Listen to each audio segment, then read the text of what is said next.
the best places that you can think of so that such cases would be... Maybe engage you to ask questions about the prison service.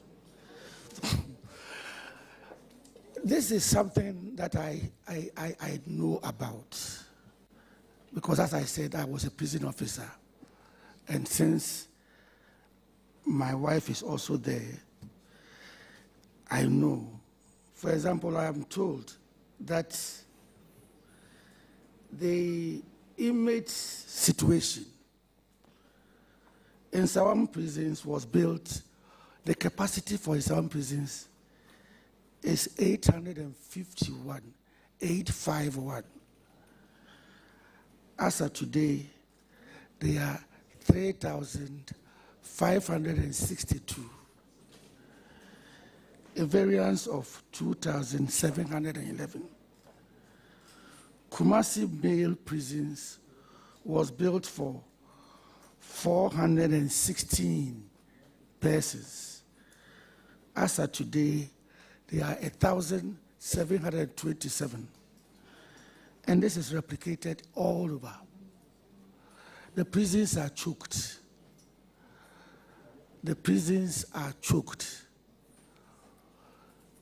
Remand prisoners, I mean, it is a bother. And one of the causes of the prisons getting choked is people being remanded, and sometimes indiscriminately. That is why, and then there are also some, as you said, who have committed minor offenses, who shouldn't be there, but they are there. So I think that it was particularly for these minor offenders that the Justice for All program was introduced. And for some time now, maybe because of the turbulence, this year they have not actually even sat. It is something that I want to reignite, revamp it, so that we can have the Justice for All back on the road, so that we can get rid of some of these persons. But apart from saying this, I also want to say that, Honorable, there are some people in the prisons who have been granted bail, actually.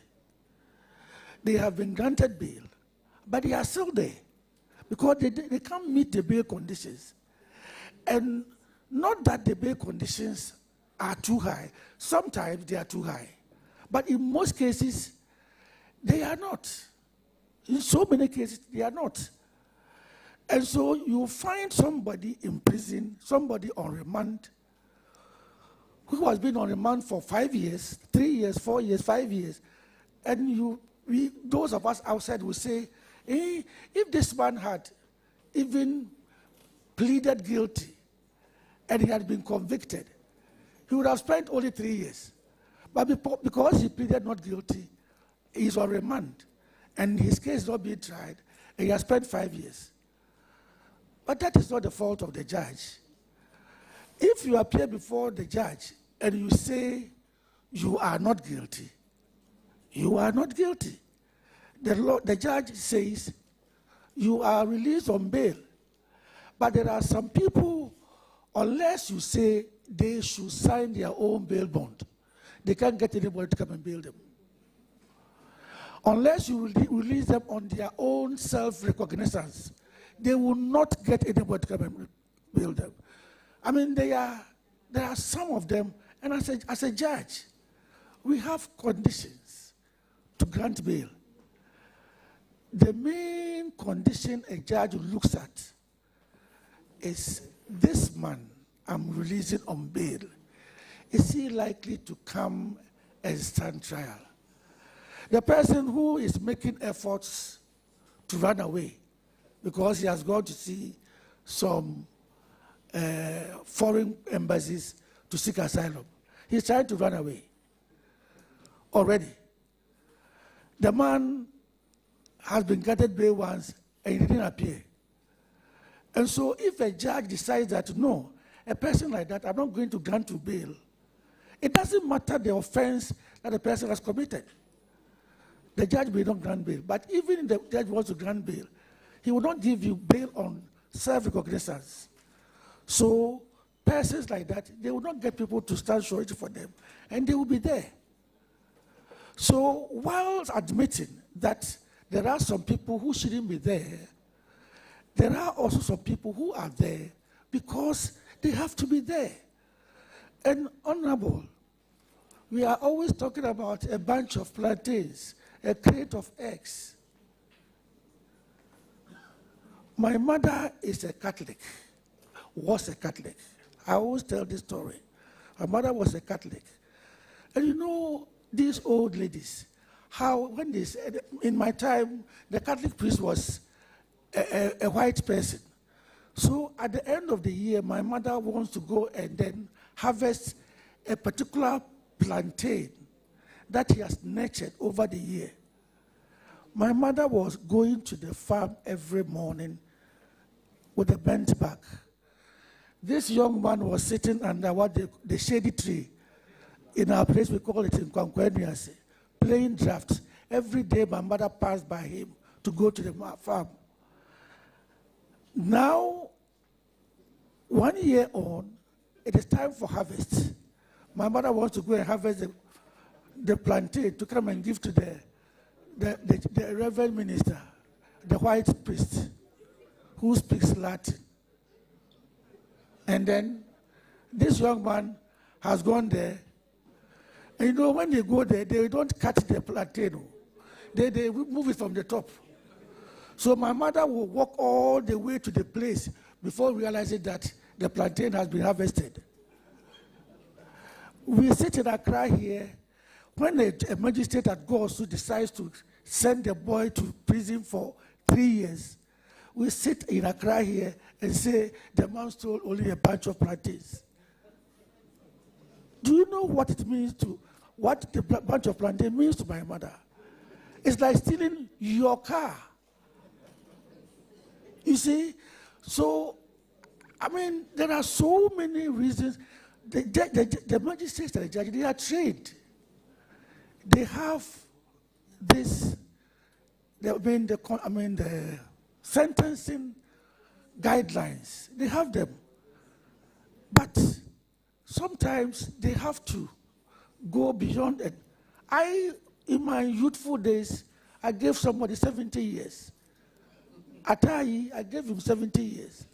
And what I told myself was that if Atayi was given 30 years and he comes back, my family will be the first family he will attack.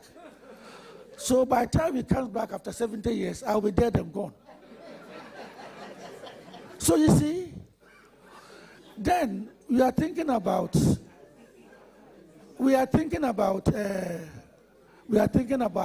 community service. Yes, there are some people who, if you give 3 years, 4 years, touch wood, if I am convicted and sentenced to 4 years in prison at Nsawam, I may not eat prison food for even a day. I will have some people bring food to me. So if you want to make me feel the prison punishment, prison sentence, then maybe you should order me to go and do community service. Maybe around the place where I stole, or around the courts, that they'll see me, because punishments are not only for the person, the victim, or the person being punished, but to deter other people. So community sentences should be introduced. But that one is in your bosom. It's a law. That one will have to be taken up by you. Another way of decongesting the prisons is through the parole system, people should be able to go out on parole for exhibiting good conduct or whatever. So if the parole system is introduced, I'm certain we can reduce the numbers in the prisons considerably. But, you know, parole system, you cannot do that without tackling the social welfare angle of the parole system. You have to beef up, because I know in some jurisdictions, when a parolee or a person who has been granted paroles may not even be able to go beyond a certain distance because he has a tag that gives AI alarm to somebody. We don't even have these things here. So, Honorable, we are at it. We will play our part by reducing our pension for imprisoning people. We will curb that pension of giving long sentences. I'll talk to my people, because any long sentence person you send to my wife, I get a knock. You allow these people to come here, and they are disturbing me. So, Honorable, that is what we are going to do. Thank you. Thank you very much. Honorable Ladi, do you have a supplementary question, or you want to ask your last question? Thank you, Chairman. I want to ask my last question. Thank you very much. Proceed to ask your last question. Mr. Nominee, during your presentation, you mentioned places where we can find courts of appeal. Unfortunately, I sat really feeling very bad, because I would say I come from the northern sector. And I have continuously heard my people crying when they have any case that needs to go to the appeal court. They would have to travel as far as to either Kumasi or Accra. I have listened to you carefully and heard you talk about infrastructure and the way monies have to be spent, which is quite a difficult one. Will you consider putting up at least one with all the amenities that are needed to take care of the 5 regions of the north, to ease problems of our people having to travel these distances? Yes. Honorable Chair, Honorable Chair, it is possible, it is feasible. We have done it before. We have done it before. You see, I know how sentimental people feel about such things. When I started acting, I got a letter from a community, and they said they wanted, it was written so beautifully, they wanted a district court. So I gave it to the court's services manager to advise me. And you know what? He came up with the fact that the community they are talking about, they are 500 people. 500 people. And then he mentioned the various courts that are close by. And we found that almost all those courts have cases no more than 10 a day. Sometimes the whole week. It is not, when we tried the Court of Appeal in Tamale, we realized that all the cases could be heard within a matter of 2 months. All the cases.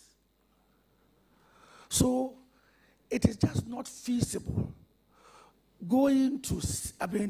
having 5 judges stationed at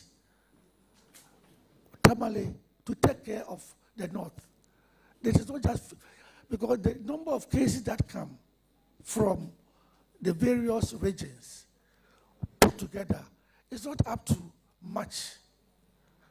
So, to prevent this situation where lawyers and parties will be coming to Kumasi or Accra, that is why we are introducing the virtual, so that they will be meeting in Tamale.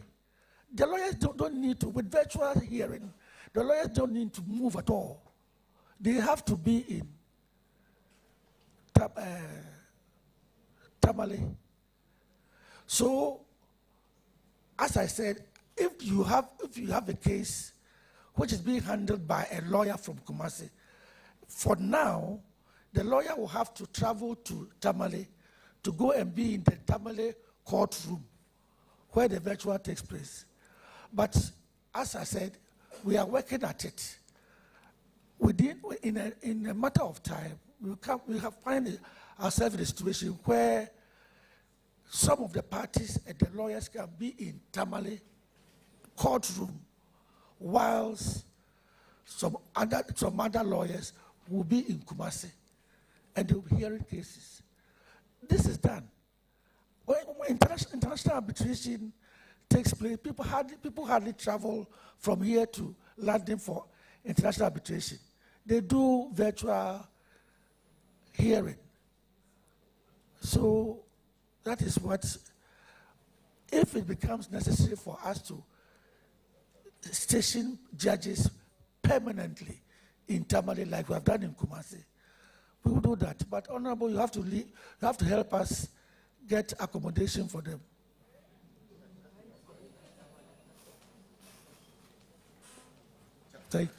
Thank you, Honorable Ladi. You have exhausted your 3 questions.